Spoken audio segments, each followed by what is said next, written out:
नैयायिकों का मत परिणामवाद और आरंभवाद है। सांख्यों का और नैयायिकों का और बौद्धियों का इस मत को यहाँ पर खंडन कर दिया।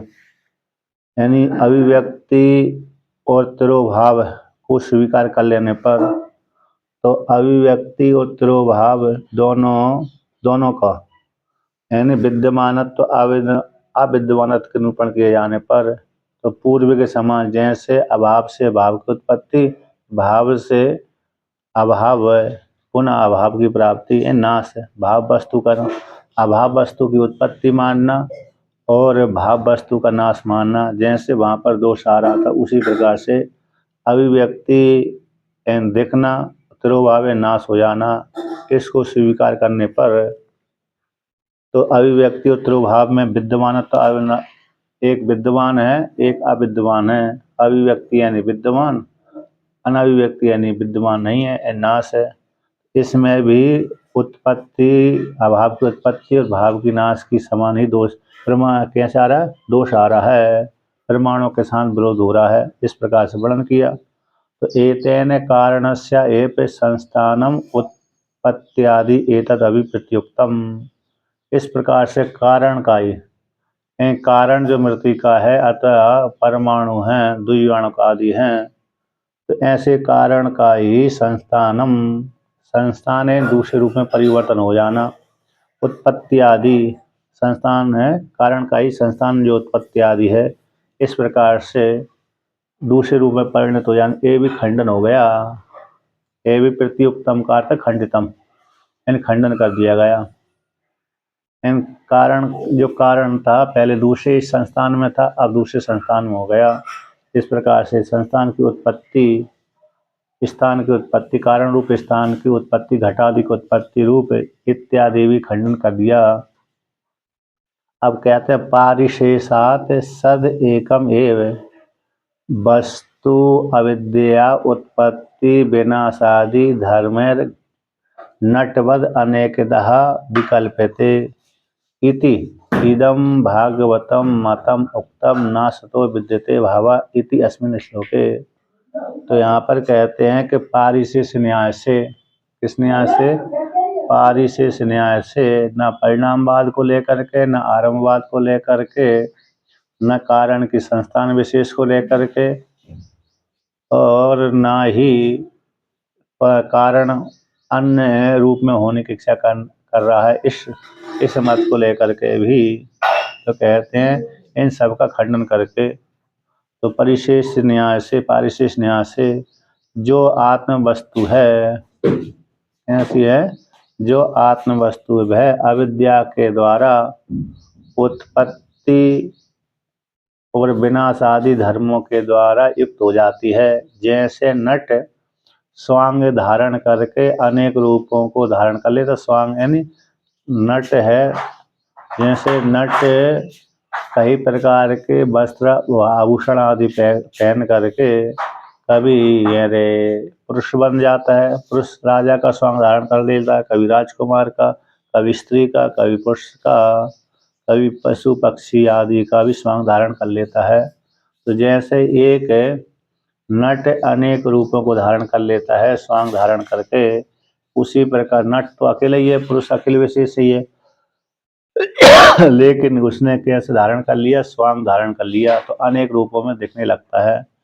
उसी प्रकार से जो आत्म वस्तु है अविद्या के द्वारा शरीर की उत्पत्ति से उत्पत्ति मान लेते हैं, शरीर के नाश से नाश मान लेते हैं। तो इस प्रकार से विभिन्न प्रकार के अनेक दयाना में अनेक प्रकार से विकल्पित होती है। इति जो भागवतम मतम है, भगवान के द्वारा कहा गया है, कौन सा, न सतो विद्यते भावो न भावो विद्यते सता।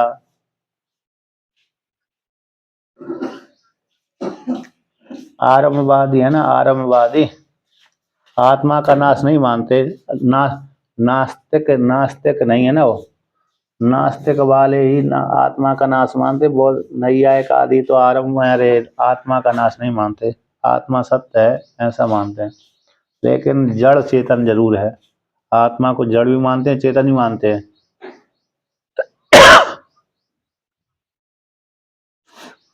द्रव्य मानते द्रव्य है तो मतलब ये है कि आत्मा को नाश नहीं मानते, है क्या नहीं? आत्मा को ना,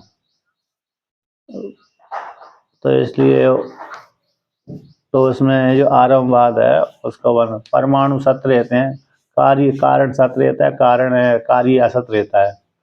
तो पृथ्वी जल तेज वायु इनके परमाणु सत्य हैं, आकाश सत्य है, काल है, दिग आत्मा, ये बहुत से नौ नौ जो है इन एक ऐसे सत्य रहते हैं। ये पृथ्वी जल तेज वायु इनके परमाणु सत्य रहते हैं, आकाश का परमाणु नहीं होता इसलिए आकाश सीधा। काल दिग आत्मा, काल हो गया, दिशा हो गई और आत्मा हो गई, ये तीन हो गए। और पंच महाभूत, 5 से 3 8 है न, 9, एक और है कोई अभाव है। ये सारे कैसे हैं? नित्य कहलाते हैं। इस प्रकार से 9 द्रव्य है, इसमें से ये जो परमाणु वाले द्रव्य रे सत्य कहलाते हैं, और दिस काल दिशा आत्मा है न, और अभाव इनको नित्य कहते हैं। मतलब ये है कि वो आत्मा को नाश नहीं मानते। बौद्ध, जैन, बौद्ध और चारवाक है, यही आत्मा का नाश मानते हैं, इसलिए नास्तिक कहलाते हैं। अब इस प्रकार से है। और आस्तिक वाली वेद को स्वीकार करते हैं, वेद में आत्मा का नाश का वर्णन नहीं किया गया, इसलिए आस्तिक कहलाते हैं। जहाँ पर अरे नास्तिकवादी है वो आत्मा का नाश कर देते हैं, इस प्रकार से नास्तिक कहलाते हैं। ईश्वर अथवा वेद को नहीं स्वीकार करते, वेद को स्वीकार नहीं करते। ठीक है, ईयरफोन लगा लेता हूँ।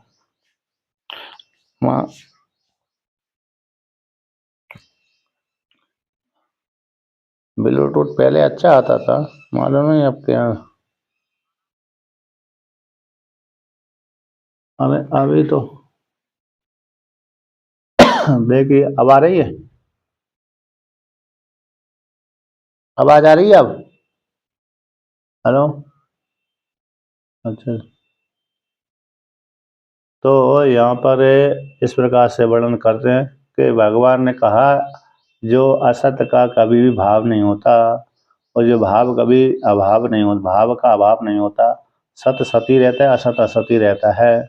इस प्रकार से यदि घट सत था तो सत ही रहेगा, असत नहीं हो सकता। यदि घट असत है तो असत ही रहेगा। इस प्रकार से सत्य प्रत्यस्या अव्यभिचाराद, व्यभिचारात च इतरेषाम, कहते जो सत्य प्रत्यय है, सत्य प्रत्यय का व्यभिचार नहीं होता, सत्य प्रत्यय का कभी भी व्यभिचार नहीं, तो व्यभिचार हो जाने से, व्यभिचार कहते हैं व्यभिच कैसे, इतरेषाम व्यभिचारात, जो असत वस्तु है उसका व्यभिचार होता है। इसका असत वस्तु का व्यभिचार होता है, किंतु सत वस्तु का व्यभिचार नहीं होता। सत प्रत्यय का व्यभिचार न होने से, और व्यभिचारात इतरेषाम, किसका व्यभिचार होता है? असत वस्तु का। इस प्रकार से कथम तरिही कहते हैं आत्मनो अविक्रियत्व, कैसे इतने इतने सामने अन्यों का व्यभिचार होता है, आत्मवस्तु का व्यभिचार नहीं होता, ये आपने कैसे जान लिया? सद एकम वस्तु स्यादिति, इतरेषाम यानी विकाराणाम, सद एकम का अर्थ हो गया इतरेषाम यानी विकार प्रत्ययों का, रजत आदि जो विकार प्रत्यय हैं, कौन से प्रत्यय हैं? विकार प्रत्यय, उनका नाश होता है, अभाव हो जाता है। यहाँ पर आया है अरे टीका में, इतरेषाम विकार प्रत्ययनाम रजत धी धर्मवत, धर्म रजतादि धीवत अर्थ व्यभिचारात अविद्या तदेव सद वस्तु अनेकदा विकल्पते। तो यहाँ पर ये वर्णन किया जैसे जो विकार उत्पन्न होते हैं, सत रजत आदि रजत आदि धी के समान अर्थ व्यभिचारात, जो विषय था अविद्या के द्वारा अनेक रूप से उसमें कल्पना हो गई थी। रस्सी रूप अधिष्ठान में अविद्या को लेकर के सर्प की कल्पना, भूछिद्र की कल्पना, दंड की कल्पना, रस्सी की कल्पना हो जाती है। इस प्रकार से जल की कल्पना हो जाती है तो एक वस्तु किंतु अनेक प्रकार की कल्पना उसमें हो जाती है। उसी प्रकार आत्म वस्तु है, आत्म वस्तु में अविद्या के द्वारा अनेक प्रकार की कल्पना उसमें हो जाती है।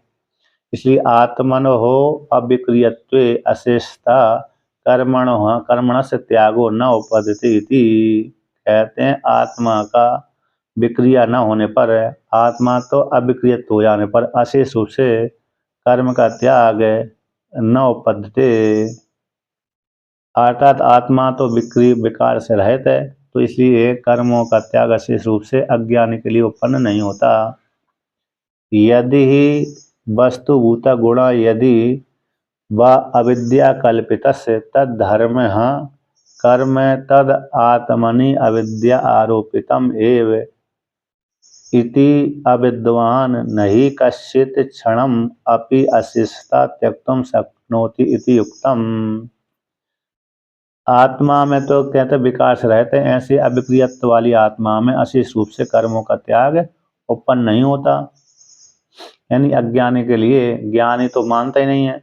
यदि यदि वस्तुभूत गण कहते हैं, यदि जो गुण हैं वस्तुभूत हैं, यदि अथवा अविद्या के द्वारा कल्पित हैं, आत्मा में अविद्या के द्वारा कल्पित हैं, तो तद धर्म है। तो अविद्या के द्वारा कल्पित होने से वह गुण किसके हैं? उसी वस्तु के ही हैं। तद धर्म तद धर्म वाले जो कर्म हैं, क्योंकि आत्मा तो अविक्रिय है और जो गुण किसके हैं? भूतों के हैं, इंद्रियों के हैं।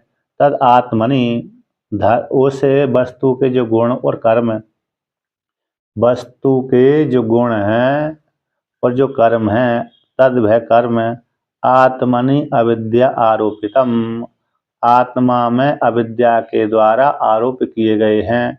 किसमें?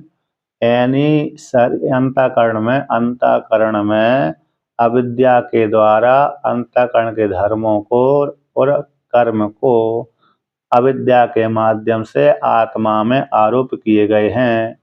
इति किए जाते आरोपितम इति अविद्वान, इसलिए जो अज्ञानी है, नहीं कश्चित क्षणम अपि, ऐसे अज्ञानी के लिए एक क्षण भी अशेष रूप से कर्म त्याग करने में समर्थ नहीं है। अज्ञानी व्यक्ति ही जो आत्मा में अविद्या के द्वारा आरोप मात्र किए गए हैं, जबकि वो धर्म और कर्म वो किसके हैं? अंतःकरण के हैं। जो वस्तुभूत अंतःकरण है उसी के ही हैं धर्म कर्म, किंतु आत्मा के नहीं है। आत्मा में तो अविद्या के द्वारा उन धर्मों को और कर्मों को आरोप किया गया है। इसलिए अज्ञानी जो व्यक्ति अविद्वान है, वह एक क्षण भी कर्म किए नहीं ठहर सकता। एक कर्म भी कर्म किए बिना नहीं ठहर सकता। विद्वांस तो पुनः विद्या अविद्याम निवृत्तायाम शक्नोति एव अशेषतः कर्म परित्यक्तुम। अविद्या अध्यारोपितस्य शेष अनुपत्ते, किंतु जो विद्वान है पुनः विद्या ऐसा है, अविद्या के द्वारा जो आत्मा में कल्पना की गई थी, कहते हैं उस अविद्या के निवृत्त हो जाने पर, किसके द्वारा? अविद्या के द्वारा। विद्वान तो विद्या के द्वारा अविद्या की निवृत्ति कर दिए जाने पर, यानी अविद्या की निवृत्ति किससे? विद्या के द्वारा हो गई। तो विद्या के द्वारा अविद्या की निवृत्ति हो जाने पर कहते हैं अशेष रूप से कर्मों को त्याग करने में समर्थ है। अशेष रूप से विद्वान उन कर्मों को त्याग करने में समर्थ है। क्यों समर्थ है? कि अविद्या के द्वारा जो आरोपित जो कर्म थे, अविद्या की निवृत्ति हो जाने पर, अविद्या के द्वारा आरोपित कर्म ही निवृत्त हो जाते हैं। इसलिए विद्या के द्वारा अविद्या के जो आरोप आत्मा में किए गए थे, उस अविद्या में शेषत्व की उत्पत्ति न होने से, शेष की पर थोड़ा अरे विद्या ने ब्रह्म विद्या ने थोड़े कर्मों का अविद्या का नाश कर दिया थोड़ी और थोड़ी को छोड़ दिया, ऐसा तो होता नहीं है। ब्रह्म विद्या अविद्या को आदि अविद्या को नाश कर देता है और आदि को छोड़ देगा। जैसे कुक्कुट न्याय से आदि मुर्गी अरे पकाने के लिए खाने के लिए रख लो, आधे बच्चे देने के लिए रख लो बना लो, तो ऐसा एक मुर्गी में नहीं होता है। यानी आधी मुर्गी को भोज खाने के लिए और आधा यानी अंडे देने के लिए। तो जैसे अर्धजरति न्याय अर्ध कुक्कुट न्याय लागू नहीं होता, उसी प्रकार से अविद्या के दो टुकड़े भी नहीं होते। आदि अविद्या ब्रह्म विद्या के द्वारा निवृत्त हो गई, आदि छोड़ दिया जिससे अरे कर्म बन जाएंगे, ऐसा नहीं होता।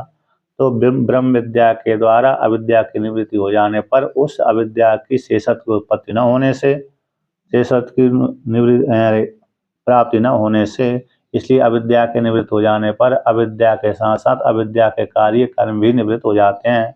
निमित्तापाय नैमित्तिकस्य अपि अपाय, ये न्याय है। निमित्त के हट जाने पर नैमित्तिक भी हट जाता है, निमित्त के हट जाने पर नैमित्तिक को भी हटा दिया, नैमित्तिक भी हट जाता है। जैसे मृत्तिका रूप मृत्तिका से घट बनता है, तो मृत्तिका ही हटा दी तो घट कहाँ से बनेगा, मृत्तिका ही हटा दी तो घट भी नहीं बनेगा। इस प्रकार से उसी को दृष्टांत के द्वारा समझाते हैं, दृष्टांत के द्वारा समझाते हैं। नहीं तैमरिक दृष्टि दृष्टिया अध्यारोपितस्य द्विचंद्र आदेश तिमिर अपगमे शेष अवतिष्ठते, क्योंकि तैमिर दृष्टि के द्वारा जो आरोपित दो चंद्रमा दिख रहे थे, किसी व्यक्ति के आंखों में तिमिर दुर्स था, मोतियाबिंद आदि था, तो उसमें उसको उस आंखों से उसको क्या दिख रहे थे, दो दो चंद्रमा दिख रहे थे। अब वह तिमिर रोग का वैद्य के द्वारा निवृत्ति कर दी, वैद्य ने औषधि दे दी तो जिससे उसका तिमिर रोग निवृत्त हो गया। तो अब तिमिर रोग के निवृत्त हो जाने पर उसमें कहता, इसलिए तिमिर रोग की निवृत्ति हो गई, अब उसमें शेषत्व की उत्पत्ति बनी रहे तो जिससे दो चंद्रमा दिखते रहे, ऐसा नहीं होता। तिमिर रोग के निवृत्त हो जाने पर दो चंद्रमा जो पहले दिख रहे थे रोग के कारण, अब वो दिखना बंद हो गए, जो एक चंद्रमा है तो एक ही दिखता है, इसलिए शेषत्व की उत्पत्ति नहीं होती, शेष रूप से न अवतिष्ठते। एवं च सति इदम वचनम उत्पन्नम सर्वकर्माणि मनसा इत्यादि, इसी प्रकार से वचन उत्पन्न हो जाता है। भगवान ने कहा था कि विद्वान सारे कर्मों को मन के द्वारा त्याग करके अवस्थित रहता है, न करता है न कराता है, और अज्ञानी तो करता रहता है। इस प्रकार से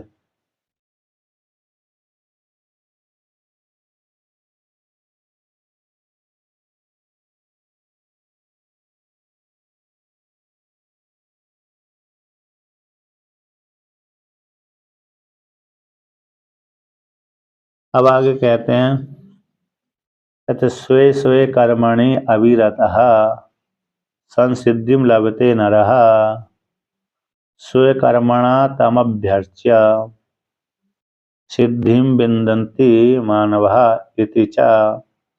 व्यक्ति अपने अपने कर्म में अविरत रहता हुआ, जीवात्मा अपने अपने कर्मों में अविरत रहता हुआ, अर्थात अविरत रहता हुआ मतलब जिस वर्ण और आश्रम में है व्यक्ति, उसे वर्ण और आश्रम संबंधी कर्मों को करता रहता है, शास्त्र की आज्ञा मान करके।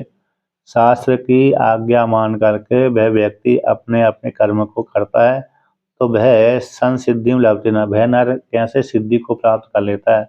तो सिद्धि कौन सी, मतलब ज्ञान निष्ठा लक्षण रूप जो सिद्धि है, यानी अंतःकरण की शुद्धि।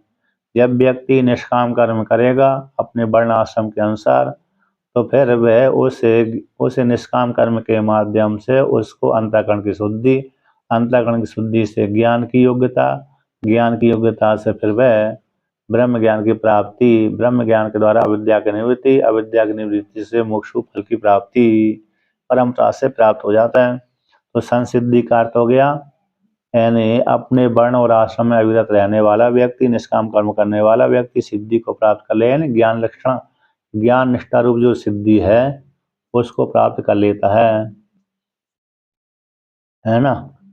इस प्रकार से अब कहते हैं स्वकर्मणा तमभ्यर्चा, अपने वर्ण के अनुसार कर्मों के अनुसार ईश्वर की आराधना करके, तमभ्यर्चा तम यानी उस ईश्वर की अभ्यर्चा करके यानी आराधना करके मानव सिद्धि सिद्धि को प्राप्त कर लेता है। बिंदु लाभ हो गया अर्थात परमात्मा को प्राप्त कर लेता है अपने स्वकर्म के द्वारा, वर्ण और आश्रम आदि के माध्यम से ईश्वर की आराधना करके व्यक्ति मोक्षु फल को परंपरा से मोक्षु फल को प्राप्त कर लेता है।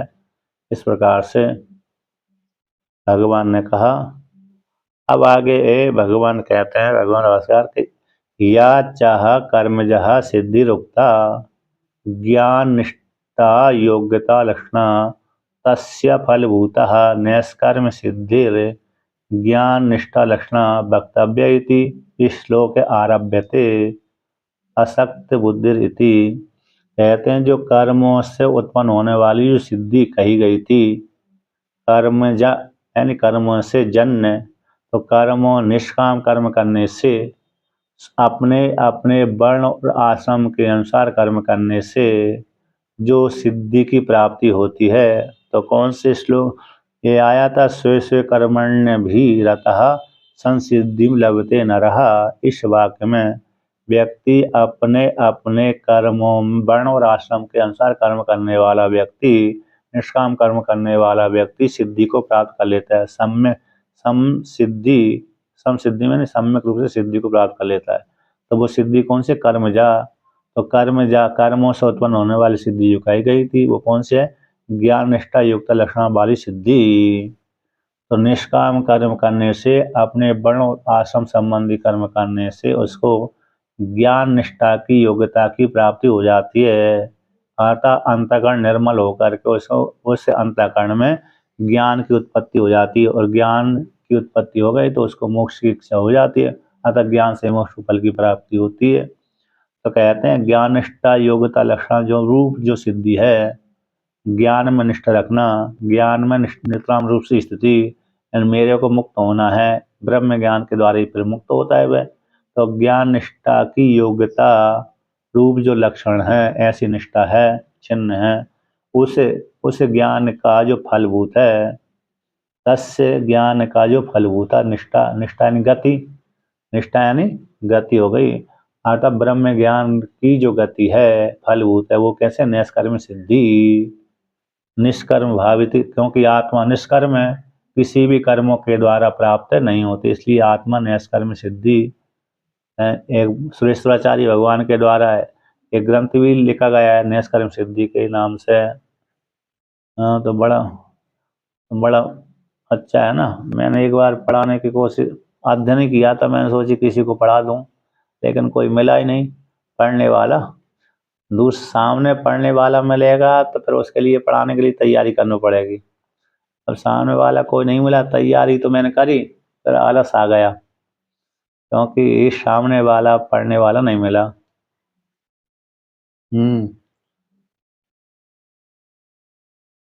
क्या दरअसल दूसरे सामने वाला पढ़ने वाला होता है, फिर उसको पढ़ाने के लिए तैयारी करनी पड़ती है। अब नहीं नहीं नहीं सही से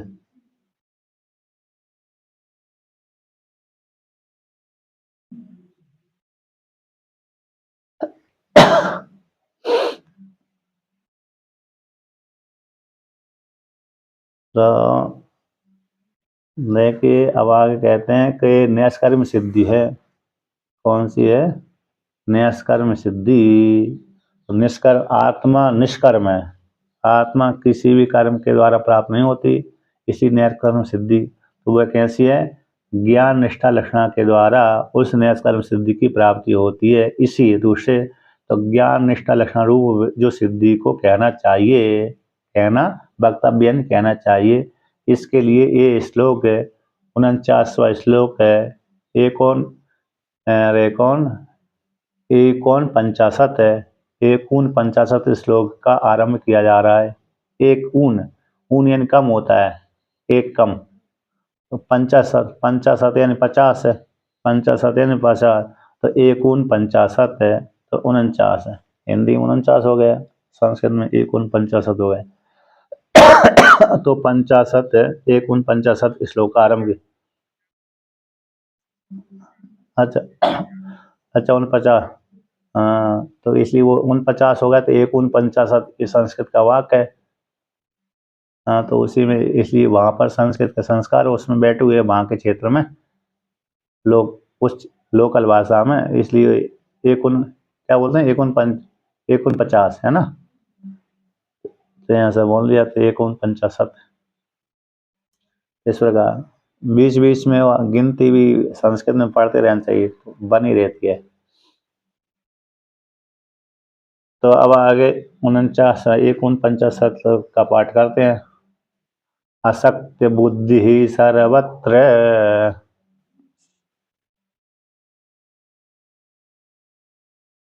जितात्मा विगत स्पृह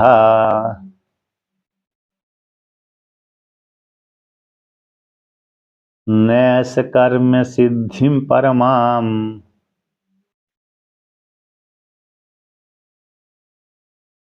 संन्यासेनाधिगच्छति।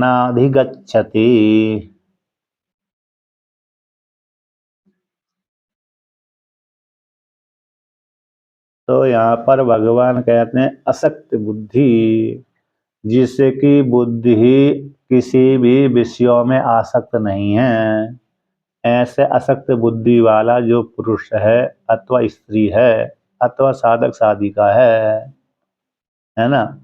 कहाँ पर आसक्ति होती है व्यक्ति की, पत्नी में होती है, पति में होती है, पुत्र में होती है, पुत्री में होती है, धन में होती है, यही आसक्ति के घर हैं।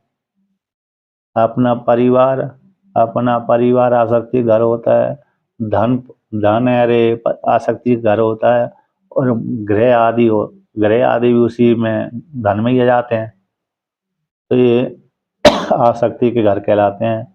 इसलिए जिस साधक साधिका का कहीं पर भी बुद्धि संग नहीं करती, सर्वत्र कहीं पर भी, वो कहते हैं जितात्मा, आधा जिसने अंतःकरण को जीत लिया है तो उसको जितात्मा कहते हैं। जिस साधक साधिका ने अपने मन को जीत लिया है तो जितात्मा हो गया, है ना। ऐसा जितात्मा विगत स्पृहा, विगत स्पृह, हाँ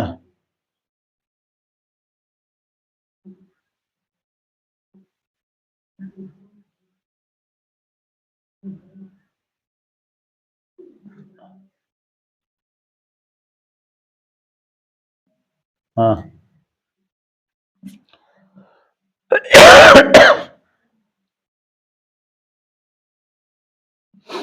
हाँ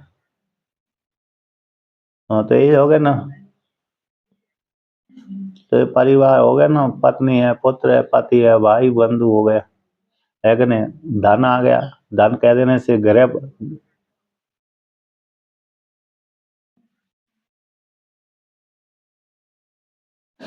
तो धन कह देने से वही गृह, गृह आदि आ गए, धन आ गया, है ना। भवन सब, चलो उन्होंने पृथक पृथक कर दिया, एक संग पृथक पृथक।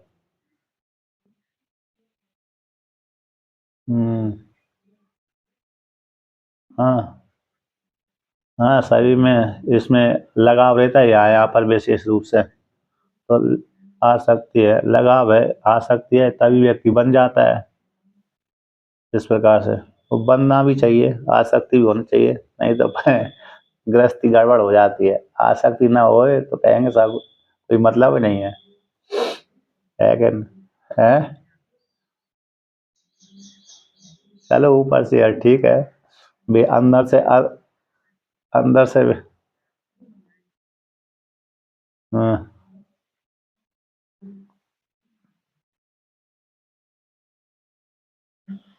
हाँ।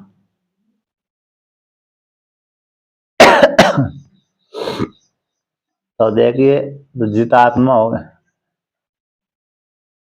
हाँ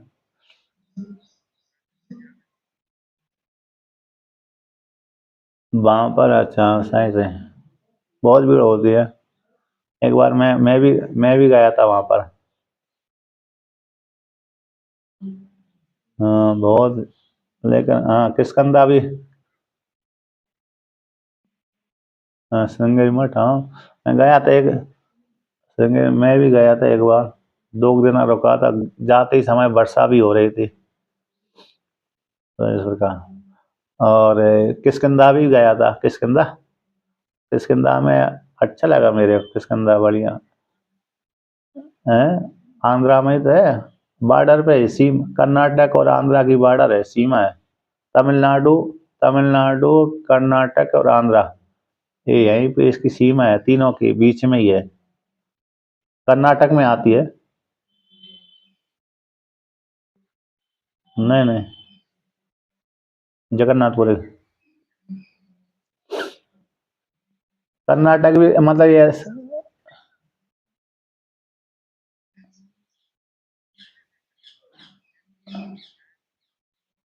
कौन।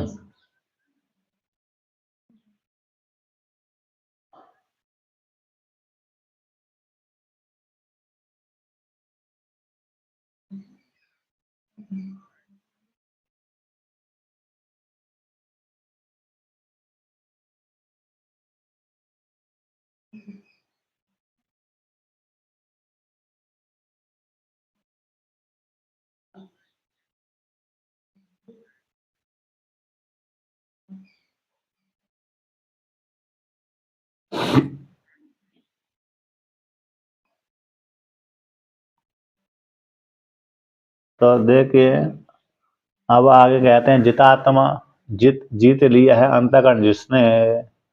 आत्मा ली अंतःकरण। तो आत्मा का तो यहाँ पर अंतःकरण जिसने अंतःकरण को जीत लिया उसको जितात्मा कहते हैं।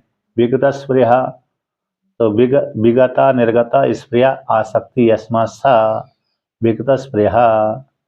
ऐसे जो पुरुष है ये सभी का विशेषण कौन यानी आसक्ति से रहित वाला पुरुष है जितात्मा वाला पुरुष है। कहीं पर आसक्ति नहीं होती है। ऐसा वाला जो पुरुष है उसकी बुद्धि ऐसा पुरुष कैसे नैष्कर्म सिद्धिम परमाम सिद्धिम जो निष्कर्म भाव रूप सिद्धि है उस सिद्धि को प्राप्त कर लेता है वो किसके द्वारा कैसे है। आत्मा कर्म से रहित है। आत्मा कर्मों से रहित है उत्पत्ति आदि से रहित है। किसके द्वारा किसके द्वारा। हाँ कर्म के द्वारा तो होती नहीं किसी भी कर्म के द्वारा आत्मा की प्राप्ति नहीं होती। न न कृता कृत्य है न न कृता कृत्य अकृत जो अकृत आत्मा कृत के द्वारा प्राप्त नहीं होती ऐसा कठोपनिषद में खंडन कर दिया है। ठीक है ना। तो इसलिए किसी भी कर्म के द्वारा आत्मा प्राप्त होती नहीं लक्षित मात्र होती है ज्ञान के द्वारा।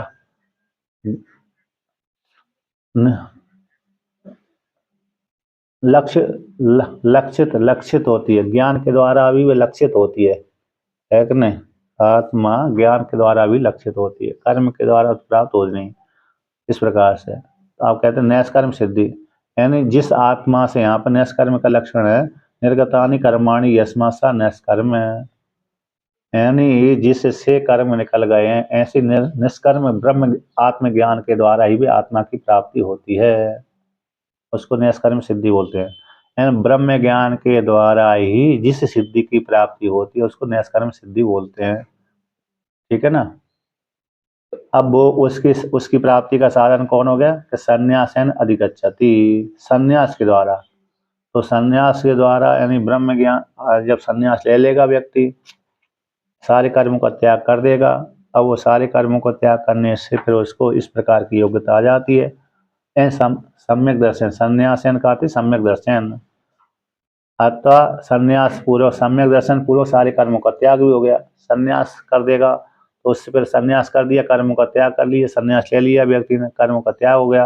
अब क्या करेगा एक ही चीज है उसके लिए वेदांत का स्वाध्याय। अब वेदांत के स्वाध्याय से फिर ज्ञान की प्राप्ति उसी ज्ञान के द्वारा परमात्मा की प्राप्ति हो जाती है। ये नैष्कर्म सिद्धि जो परम सिद्धि है उस सिद्धि की प्राप्ति संन्यास के द्वारा होती है। संन्यास का दोनों अर्थ है कर्मों का त्याग के माध्यम से फिर उपनिषदों का अध्ययन अथवा सीधा सीधा ब्रह्म ज्ञान। तो ब्रह्म ज्ञान के द्वारा निष्कर्म सिद्धि जो परमात्मा रूप सिद्धि है उसकी सिद्धि हो जाती है। इस प्रकार से वर्णन किया। अब भगवान भास्कर इसका व्याख्यान करते हैं कि असक्तः यानी असक्त बुद्धि यानी असक्तः संग रहितः बुद्धिर अंतःकरणम यस्य सो असक्त बुद्धि सर्वत्र पुत्र दारादिषु आसक्ति निमित्तेषु। कहते असक्ता का बोली संग रहिता, संग से रहित है। बुद्धि यानी अंतःकरण है ऐसे जिस साधक साधिका का, जिससे साधक अथवा साधिका का अंतःकरण कैसा है, संग से रहता है। उस साधक साधिका की बुद्धि को इस प्रकार से कहते हैं सो असक्त बुद्धि वाला अथवा असक्त बुद्धि वाली। यानी कहाँ पर होता है कि सर्वत्र सभी जगह। तो इसे कहते हैं आसक्ति घर ये है पुत्र दार आदिशु आसक्ति निमित्त, आसक्ति के निमित्त है पुत्र दार आदिशु। तो पुत्र कह दिया, दारा कह दिया। तो पुत्र शब्द से दारा से पति पत्नी माता पिता भाई बंधु परिवार वाले है ना, जहाँ पर जिसकी ये आसक्ति के घर कहलाते हैं। विशेष रूप से पुत्र है, पत्नी है, माता पिता आदि है, भाई बंधु है, ये विशेष आसक्ति के घर कहलाते हैं। धन आदि है। तो यहाँ पर कहीं पर भी उसकी आसक्ति नहीं रहती। इस प्रकार से ऐसे आसक्ति से रहित वाला वो व्यक्ति जितात्मा जितो वशीकर्ता आत्मा अंतःकरणम यस्य स जितात्मा। जीत लिया है आत्मा अंतःकरण ने, अंतःकरण को जिसने, स जितात्मा वाला पुरुष है। जीतने अंतःकरण को जीतने वाला पुरुष है। विगत स्पृहो विगतः स्पृहा तृष्णा देहे जीवित भोगेशु यस्मा सा विगतः स्पृहा।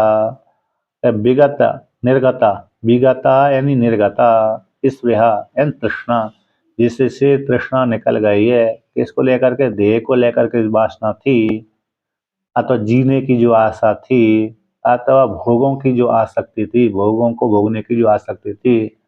ऐसे देह जीवित भोगों में जो आसक्ति थी, तृष्णा थी, वासना थी, वो जिससे निकल गई है। सब विगत स्प्रिया वाला, विगत स्प्रिया वाला है व्यक्ति।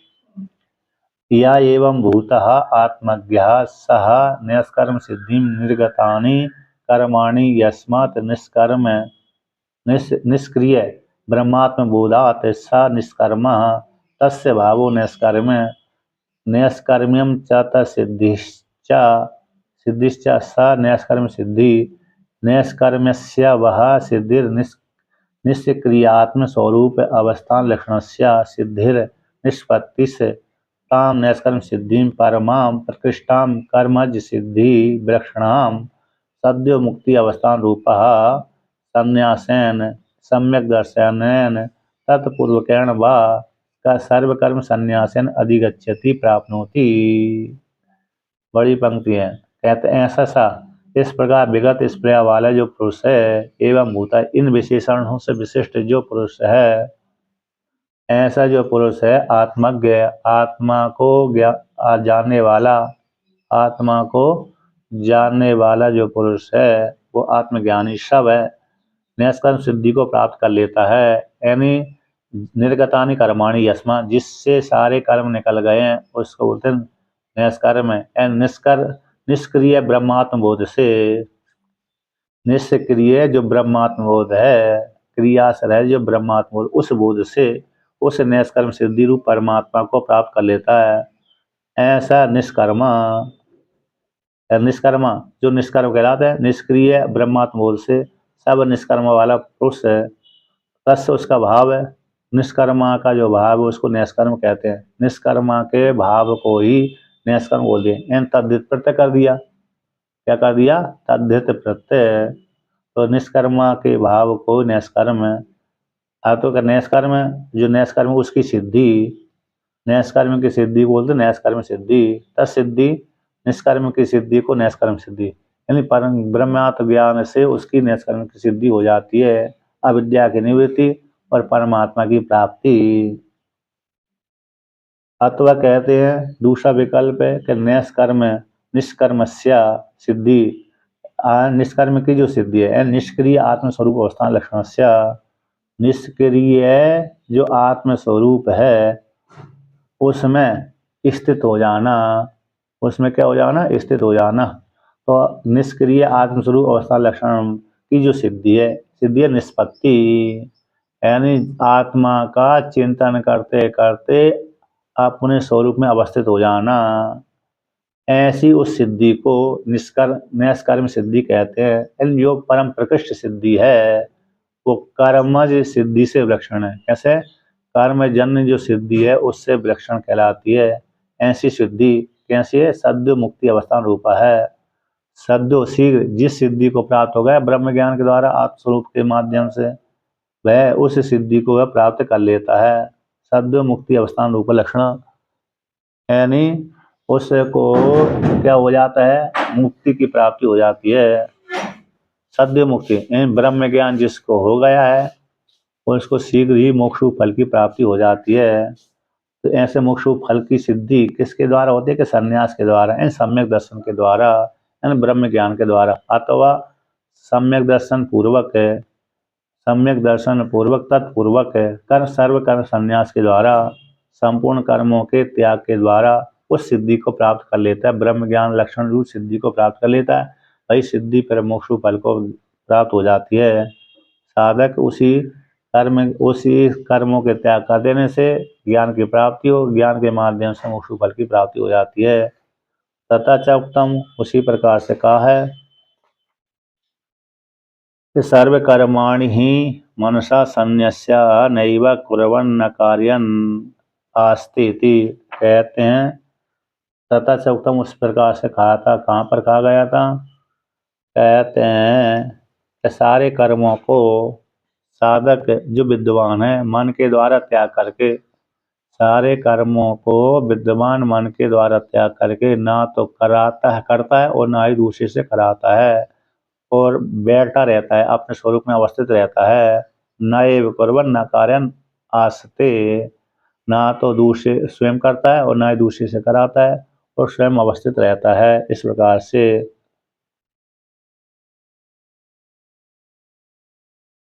से वर्णन कर दिया।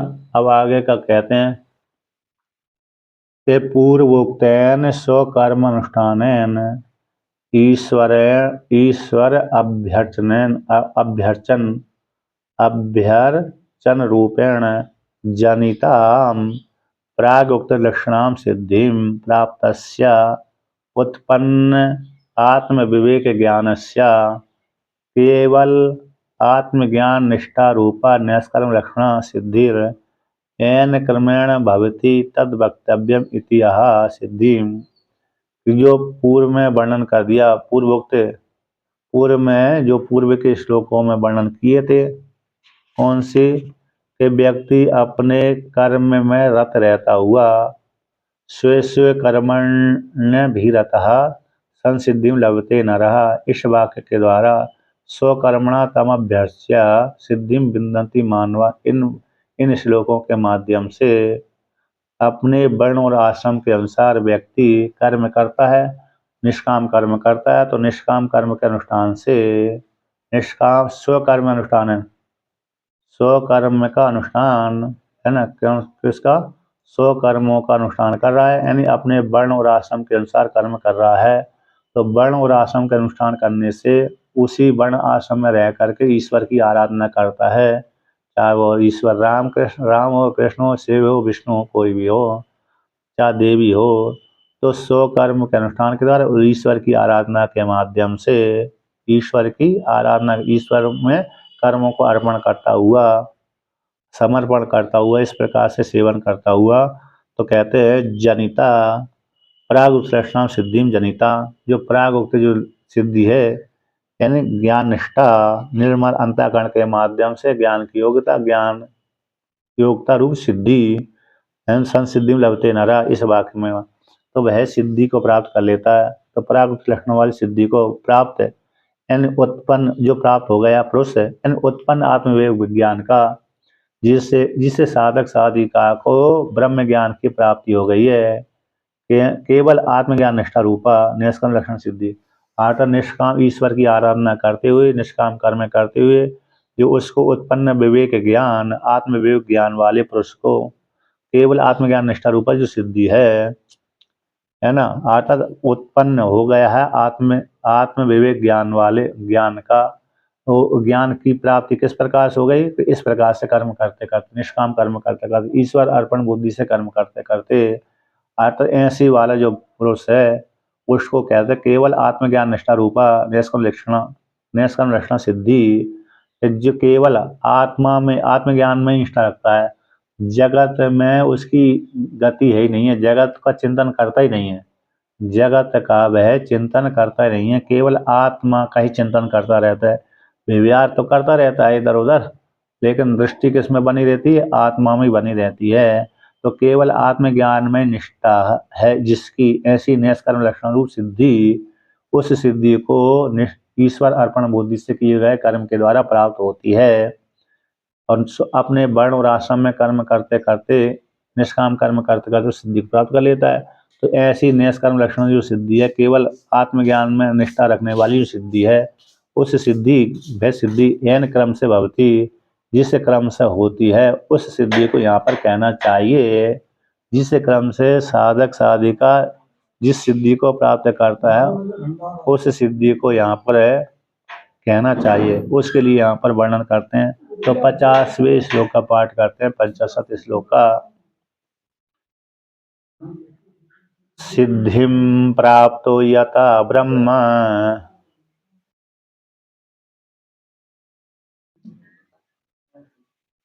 तथाप्नोति निबोध में।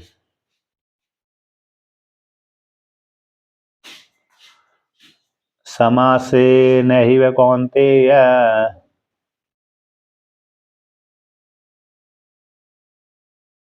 निष्ठा ज्ञानस्य या परः।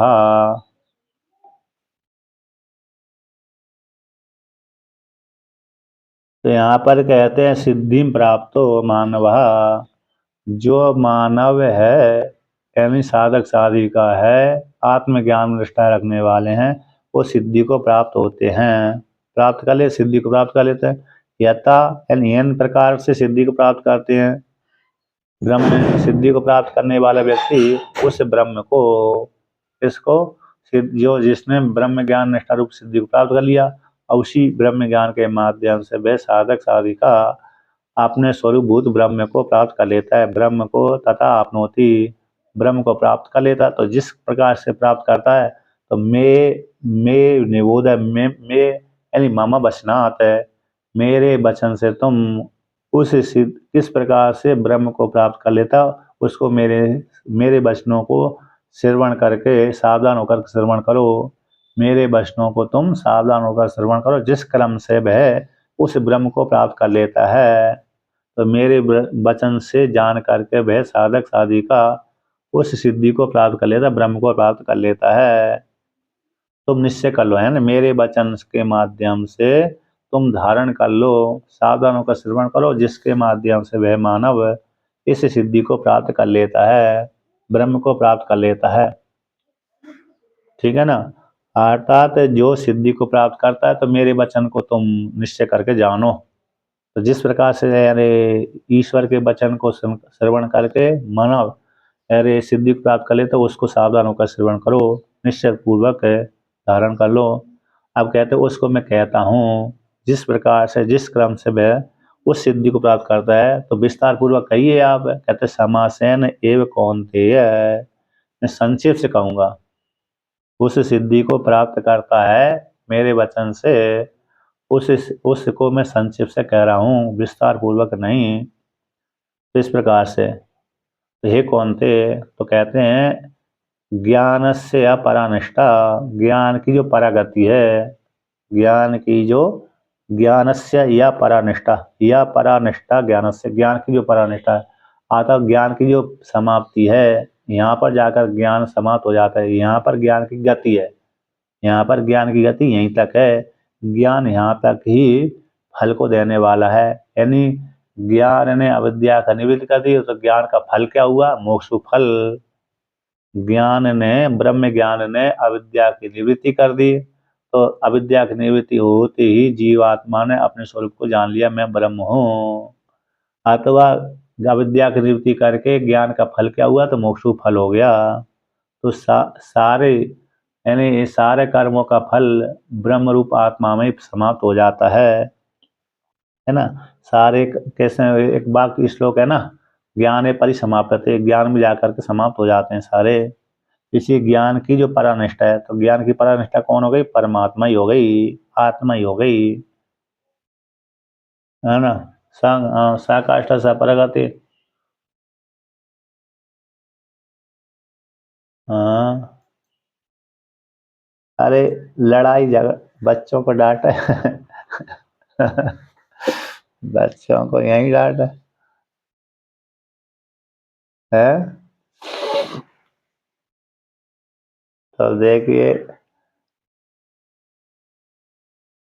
तो ये है कि ज्ञान की जो परानिष्ठा है आत्मा ही है। ज्ञान की परानिष्ठा कौन सी? आत्मा है। पर्यवसान, निष्ठा यानी पर्यवसान हो गई, गति, अवगति, इस प्रकार से। तो संक्षेप से भगवान कहेंगे। अब अगला श्लोक, इसका भाष्य पर भगवान भास्कर कल ही कहेंगे, है क्या नहीं?